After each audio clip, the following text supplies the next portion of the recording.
शराब घोटाला मामले में तत्कालीन सरकार की कैबिनेट सवालों के कटघरे में खड़ी। दरअसल ईओडब्ल्यू की चार्जशीट में पहली बार कैबिनेट का जिक्र किया गया है।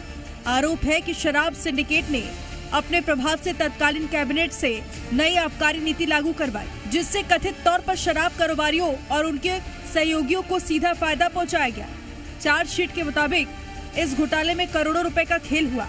यहाँ तक कि कुछ लोगों को आबकारी विभाग से लाइसेंस दिलाने और ठेके देने में मदद की गई। ईओडब्ल्यू ने पूरी साजिश में बड़े अफसरों और राजनीतिक हस्तियों की मिलीभगत का जिक्र किया है। इस खुलासे के बाद सियासी खींचतान तेज हो गई है।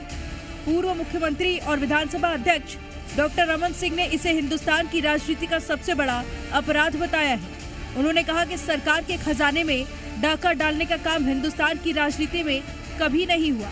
खुली किताब की तरह करप्शन करना बहुत हिम्मत का काम है। ऐसे हिम्मत वाले लोग भी अद्भुत हैं। सरकार के खजाने में डाका डालने का काम, इससे बड़ा अपराध हिंदुस्तान की राजनीति में कभी नहीं हुआ। जो यहाँ हो रहा है, वहाँ पैसा आ रहा है और पैसा दो हिस्से में बट रहा है प्रामाणिकता के साथ। इससे बड़ी बात क्या हो सकती है? राजनीति क्षेत्र में काम करते हैं हम लोग, बड़ी बड़ी बात करते हैं, मगर खुले किताब की तरह करप्शन करना भी बड़ी हिम्मत की काम है भाई। ऐसे हिम्मत वालों को भी मैं सोचता हूँ कि अद्भुत लोग हैं। पूर्व मुख्यमंत्री का बयान सामने आते ही सियासी तलवारें म्यान से निकल आई।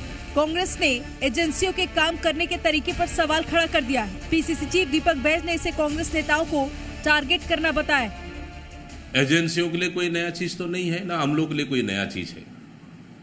आबकारी नीति तो रमन सिंह के कार्यकाल में ही उन्होंने बनाया था 2007 कि ठेकेदारों से छीनकर सरकार चलाएगी दुकान।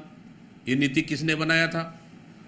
डॉक्टर रमन सिंह ने तो बनाया था। भारतीय जनता पार्टी की सरकार ने तो नीति बनाई थी।